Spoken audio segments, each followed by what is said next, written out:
जय हिंद। स्वागत है आपका हमारे इस YouTube चैनल में। आज हम इस चैनल के माध्यम से आपको पढ़ाने वाले हैं लाइट। लाइट कहने का मतलब है प्रकाश। जो फिजिक्स का पार्ट हम पढ़ने वाले हैं अपवर्तन की, जो हमने 2 सीरीज डाले हैं, ये इसका तीसरा वीडियो है। ठीक है। इसमें हम पढ़ेंगे कि उत्क्रमणीयता का सिद्धांत क्या होता है। इससे पहले हमने लाइट क्या होता है, परावर्तन क्या होती है, अपवर्तन क्या होती है ना, अपवर्तनांक कैसे निकालते हैं, कुछ न्यूमेरिकल प्रश्न भी किए। वो यदि आपने नहीं किया तो इसी चैनल के आपको प्लेलिस्ट मिल जाएगा, प्रयोगशाला परिचारक, है ना। वहां पे आपको सारी चीजें लाइन से मिल जाएगी। आप वहां जाके उसको देख लीजिए। और चैनल पर नए हैं तो पहले पूरा वीडियो देख लीजिएगा। चैनल का कंटेंट और वीडियो पसंद आए तो ही चैनल को सब्सक्राइब और लाइक कीजिएगा। चलिए आज हम समझते हैं कि उत्क्रमणीयता का सिद्धांत क्या होता है। ठीक है। कुछ भी नहीं है, यदि आपने हमारा पुराना वीडियो देखा है तो आपके लिए हलवा है, और कुछ नहीं है। ठीक है। सबसे पहले हम बात करेंगे कि हमारे पास कितने माध्यम है। हवा है, पानी है, कांच है, फिर हवा है। ठीक है। अपवर्तन क्या होता है, जब कोई किरण एक माध्यम से दूसरे माध्यम पर चलना शुरू करती है तो वो अपने मार्ग से भटक जाती है। अभिलंब पर या तो झुकेगी या दूर हटेगी, और उसके जो स्पीड है उस पर थोड़ा अंतर आती है। ये होता है हमारा अपवर्तन। अब इसको समझिए। ये जो कोई किरण, यहाँ पर मैं कोई वस्तु बना देता हूँ, ये वस्तु है। ठीक है। ये कोई वस्तु है। वस्तु ए बी से कोई किरण चलती है ना। तो ये हमारी आपतित किरण हो जाएगी। मैं इसको आपतित लिख रहा हूँ। ठीक है। ये हमारी आपतित किरण हो गई, और यहाँ अपवर्तन सॉरी आपतन कोण बनाएगी। जैसे ये किरण का पानी पर चलना शुरू करेगी हवा से, तो ये हमारा अपवर्तित किरण हो जाएगी। ठीक है। अपवर्तित किरण हो जाएगी। कहाँ से? बी से लेके सी तक ये हमारी अपवर्तित किरण कहलाएगी। ठीक है। बी से लेके सी तक ये हमारे लिए अपवर्तित किरण कहलाएगी। अब इसी को देखिए, हवा और पानी के लिए ना, हवा और पानी के लिए ए बी हमारा आपतित किरण था, और बी सी हमारा अपवर्तित किरण था। ठीक है। अब हम पानी और कांच के बीच में संबंध बनाने वाले हैं। अब पानी और कांच के बीच के बारे में बात करें। यदि हम इस हवा को हटा दें फिलहाल, तो पानी और कांच ही हमारे पास है। तो जब ये बी सी जो है, अब पहले माध्यम पानी हो गया, अब यहाँ के लिए अपवर्तन का काम करेगी। ठीक है। पानी से कोई किरण आ रही है कांच में, तो बी सी को हम क्या मानेंगे? अपवर आपतित किरण मानेंगे, सॉरी, आपतित किरण मानेंगे। अपवर्तित मैं बार बार बोल रहा हूँ, आपतित किरण मानेंगे। ठीक है। क्या मानेंगे? आपतित किरण मानेंगे। और सी से डी को हम फिर अपवर्तित किरण मानकर चलेंगे। ठीक है। सी से डी को हम अपवर्तित किरण मानकर चलेंगे। अब कांच और हवा की बात करते हैं, तो कांच के लिए ये सी और डी आपतित किरण होगी, और डी और ई जो है हमारा निर्गत किरण कहलाती है। ये एक सीधा चल रहा है। ठीक है। अब उत्क्रमणिता क्या होता है ये समझ लिए। अभी यहाँ से एयर, जो हमारा प्रकाश था, इस प्रकार ऊपर से एंट्री कर रहा था। अब प्रकाश को यदि हमने इधर से एंट्री कराया नीचे से, तब ये जो ई से लेके डी है वो आपतित हो जाएगी। ठीक है। डी से लेके सी तक हमारा अपवर्तित हो जाएगी। उसी प्रकार सी से लेके जो बी है, वो कांच ए के लिए अपवर्तित कहलाएगी। ठीक है। कांच ए के लिए अपवर्तित कहलाएगी, लेकिन ये जो बी और जो सी है, इस वायु के लिए आपतित किरण कहलाएगी। मतलब यदि हमने उस रास्ते को पलट दिया, पहले पहले कहाँ चल रहा था? पहले हवा चल रहा था, फिर पानी, फिर कांच, फिर हवा, है ना। हवा, पानी, कांच, फिर हवा। ठीक है। यदि इस दिशा को उलट दिया जाए, हवा में जाए, फिर कांच में जाए, फिर पानी में जाए, फिर हवा में, इसको हम कहते हैं उत्क्रमणिता का सिद्धांत। कुछ नहीं है, पहले आ रहा था सीधा, उसको आप उल्टा चला दिए, यही इसका उत्क्रमणिता का सिद्धांत है, और कुछ नहीं है। ठीक है। अब हम समझने वाले हैं कि क्रांतिक कोण क्या होता है और पूर्ण आंतरिक परिवर्तन क्या होता है। ठीक है। अभी तक हमने अपवर्तन सीखा है। ठीक है। अपवर्तन के क्या क्या हमने नियम सीखे हैं? अपवर्तन हमने ये सीखा है, यदि कोई किरण एक माध्यम से दूसरे माध्यम में प्रवेश करती है, तब उसकी जो चाल में डिफरेंस आती है, और उसका जो दिशा है वो चेंज हो जाता है। ठीक है। इसका एक डेफिनेशन समझिए, फिर हम आगे समझाएंगे। क्रांतिक कोण सघन माध्यम में आपतन कोण का वह मान है, याद रखिएगा। क्रांतिक कोण सघन माध्यम में आपतन कोण का वह मान है जिसके लिए विरल माध्यम में अपवर्तन को 90 अंश हो जाता है। ठीक है। हो सकता है आपको डेफिनेशन समझ नहीं आया होगा, कोई दिक्कत नहीं है। यहाँ पे देखिए, है ना। नीचे क्या है, सॉरी मैं इसको थोड़ा गलत बना दिया, गलत बन गया ये, कुछ ये इस प्रकार से बनेगा, ये कुछ इस प्रकार से, ठीक है, कुछ इस प्रकार से बनेगा। नीचे मान लेता हूँ हवा में कांच ही मान लेता हूँ, चलिए नीचे कांच है और ऊपर हमारा वायु, ठीक है, ऊपर क्या चीज है, ऊपर वायु है। अब प्रकाश कैसी चलने वाली है, तो एक पहले अभिलंब बना लूं मैं, है ना। सिंपली होता क्या है, प्रकाश अब फिर हम सघन माध्यम से ला रहे हैं ना, याद रखिएगा, सघन माध्यम से कोई प्रकाश चल रही है, ये सघन माध्यम से प्रकाश चल रही है, ठीक है, नाम दे देते हैं ईबी, ना दे दिया। एज पर रूल यदि कोई किरण सघन से विरल में जाए, याद रखिएगा सघन से विरल में जाए, तो ये अपने अभिलंब से दूर हटकर चलती है, ठीक है, अभिलंब से दूर हटकर चलती है, इसको हम क्या कहते हैं, अपवर्तन का नियम कहते हैं, ठीक है। अब इस डेफिनेशन पर ध्यान दीजिए, क्रांतिक कोण सघन माध्यम में आपतन कोण का वह मान होगा जिसके लिए यह विरल माध्यम में अपवर्तित हो जाएगी, ठीक है। अब जैसे ही हम इस मान को थोड़ा चेंज करेंगे, है ना, जैसे ही इस मान को, फिर से मैं दूसरा इमेज बना रहा हूं यहाँ पे, जैसे ये अभिलंब है ना, बीच वाला अभिलंब कहलाएगा। जैसे ही कोई प्रकाश माध्यम में जाती है, यदि मैंने इस प्रकाश के कोण को चेंज किया, यदि मैं इस प्रकाश के मान को यदि मैं चेंज करता, ठीक है, यदि इस प्रकाश के मान को मैं चेंज करता हूं, तो हो सकता है ये पहले से और ज्यादा झुकेगी, है ना, देखिए यहाँ पे झुक रही है इस साइड, इसको और चेंज करूंगा, ठीक है, एक और बनाता हूँ, ये मैंने और चेंज किया, तब क्या होगा कि ये विरल माध्यम में ना जाके सीधा ऐसे स्ट्रेट निकल जाए, ठीक है, क्या हुआ, दूसरा कलर में देखिए, ठीक है, इसको मैंने और चेंज किया, तो ये विरल में ना जाकर ये 90 अंश के कोण में मुड़ गया, ठीक है, क्योंकि उसको अभिलंब से दूर हटना है ना, उसको अभिलंब से दूर हटना है, तो मुझे इस वाले मान को बढ़ाना होगा, इसको बढ़ाऊंगा तो ये भी बढ़ते जाएगा, तो बढ़ते बढ़ते मैं कितना बढ़ाऊं, बढ़ते बढ़ते मैं आपतन कोण को सघन माध्यम में कितना बढ़ाऊं कि अपवर्तन कोण सीधा ये 90 अंश का कोण बनाए अभिलंब के साथ, यही यहाँ पे लिखा है, देखिए यहाँ पे, ये अब जो इमेज 2 है यही दिखा रहा है। जैसे ही आप अपवर्तन कोण का मान बढ़ाते हो, तो अपवर्तित जो किरण है ना, आपतन कोण का मान या फिर आपतन कोण का मान बढ़ाते हैं, तो जैसे ही ये अपवर्तित होती है, तो ये 90 अंश का कोण बनाते हुए निकल जाती है इस प्रकार से, अभिलंब से दूर हटकर। तो ये इसमें कौन सा मान होगा, इसी मान को हम क्रांतिक कोण कहेंगे।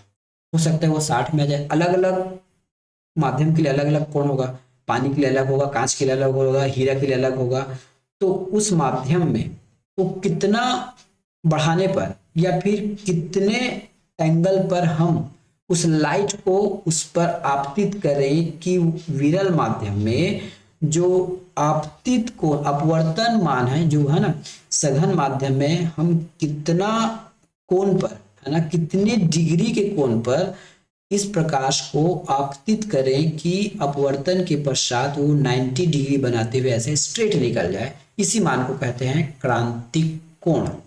फिर से पढ़िए, क्रांतिक कोण का सघन माध्यम में आपतन कोण का वह मान है जिसके लिए विरल माध्यम में आपतन कोण 90 अंश होता है ना। ये तो 90 अंश होगा, ये तो फिक्स है, लेकिन ये कितने में होगा, कितना कोण, कितना डिग्री बनाते हमको आपतित करना है, क्या करना है, ये माध्यम पर डिपेंड करती है। ये होता है हमारा क्रांतिक कोण का मान।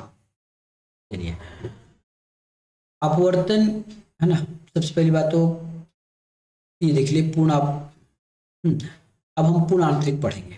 अभी हमने क्या पढ़ा था, जैसे इसको बढ़ाते रहते थे तो यहाँ चल जाता था, सीधा निकल जाता है, अब इसको और बढ़ाएंगे, वापस वो विरल में जाएगा नहीं, सघन में ही वापस आ जाएगा, इसी को बोलते हैं पूर्ण आंतरिक परिवर्तन। अपवर्तन की नहीं परिवर्तन की है, इसको छोड़ दीजिए, अब कोई काम करिए। जब प्रकाश सघन माध्यम से विरल माध्यम में प्रवेश करे तथा आपतन कोण क्रांतिक कोण से भी अधिक हो जाए, तो उस प्रकाश को उसी माध्यम में आंतरिक रूप से परिवर्तित हो जाती है, इसको हम पूर्ण आंतरिक परिवर्तन कहते हैं।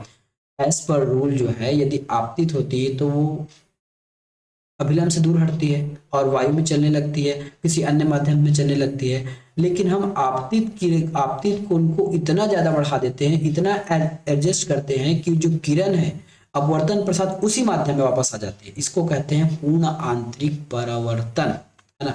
अब ये भी अलग अलग अलग अलग माध्यम के लिए इसकी वैल्यू अलग अलग हो सकती है। पूर्ण आंतरिक परिवर्तन के लिए कुछ नियम है, कुछ आवश्यकताएं हैं, कुछ क्राइटेरिया है। क्या है? प्रकाश सघन माध्यम से विरल में प्रवेश करना चाहिए, ये सघन माध्यम है, विरल में प्रवेश कर रहा है, ठीक है। आपतन कोण का मान जो है क्रांतिक कोण से अलग अधिक होना चाहिए, ठीक है। आपतन कोण का जो मान है क्रांतिक कोण के मान से अधिक होने से वो पूर्ण आंतरिक परिवर्तित हो जाती है।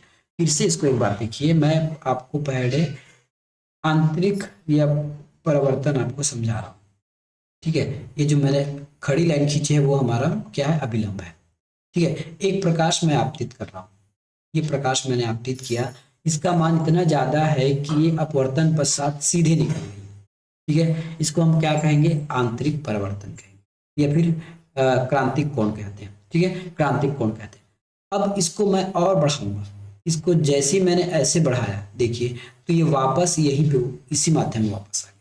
इसी को हम कहते हैं पूर्णांतरिक परिवर्तन, इसी को हम कहते हैं पूर्णांतरिक परिवर्तन। और पूर्णांतरिक परिवर्तन पर काम करने वाला है हीरा, है ना। हीरा पूर्णांतरिक परिवर्तन है, उसमें प्रकाश यहाँ से वहां, वहां से अंदर ही अंदर गूंजती रहती है, अंदर ही अंदर घूमते, टकरा कर यहाँ टकराएगी, वहां टकराएगी, यहाँ टकराएगी, वहां टकराएगी, अंदर के अंदर घूमती रहती है। इसके लिए क्यों?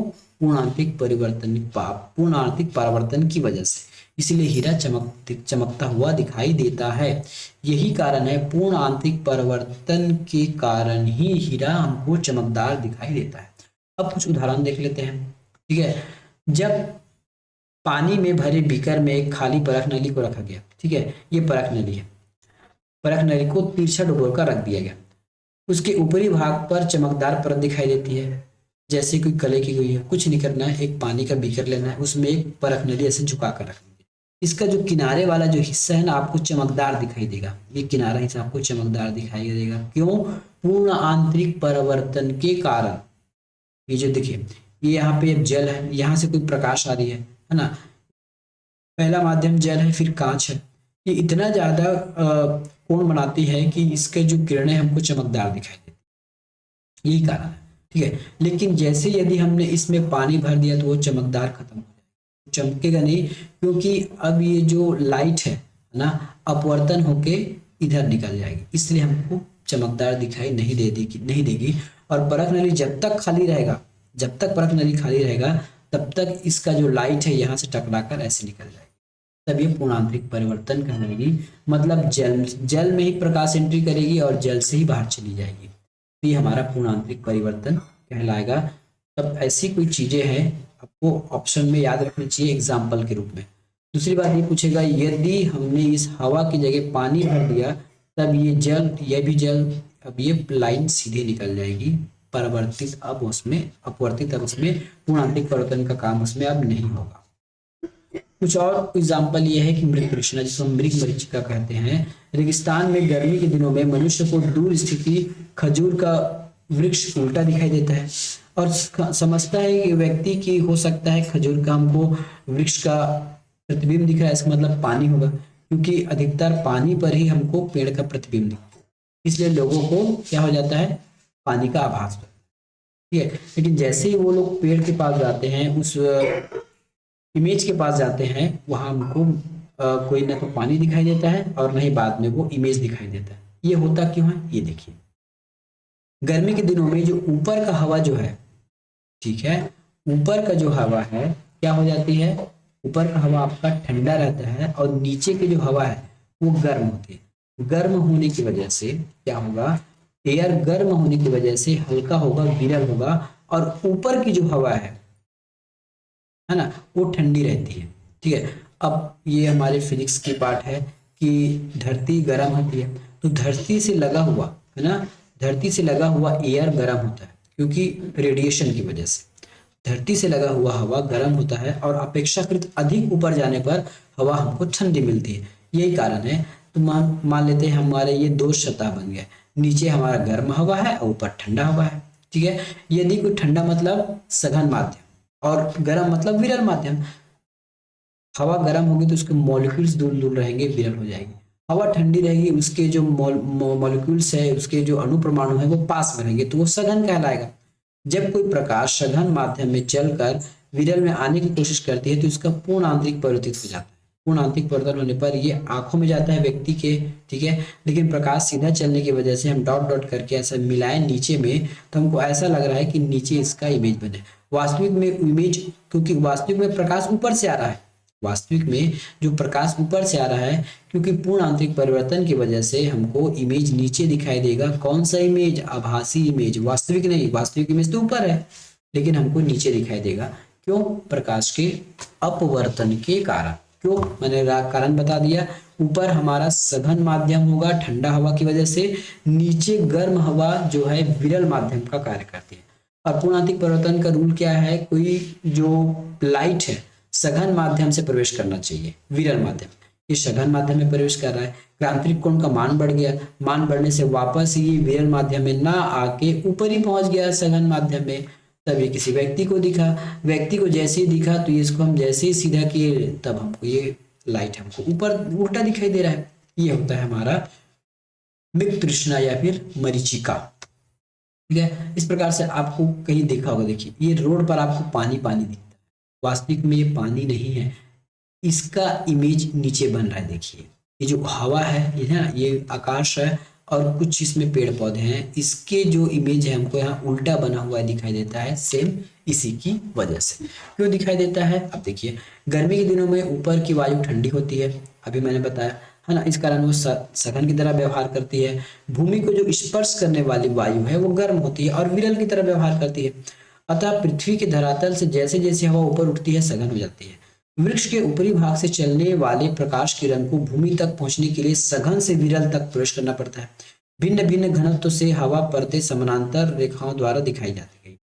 जैसे जैसे प्रकाश आगे बढ़ती है तो वो क्रांतिक कोण के, है ना, पूर्ण आंतरिक परिवर्तन की वजह से लाइट वापस उसी माध्यम में प्रवेश करती है, इसलिए हमको मृग तृष्णा जैसी चीजें दिखाई देती है, ठीक है। तो ये था हमारा प्रकाश का अपवर्तन का चैप्टर। मिलेंगे नेक्स्ट वीडियो में, तब तक के लिए धन्यवाद। चैनल पर नए तो चैनल को सब्सक्राइब कीजिए और वीडियो को लाइक कीजिएगा। धन्यवाद।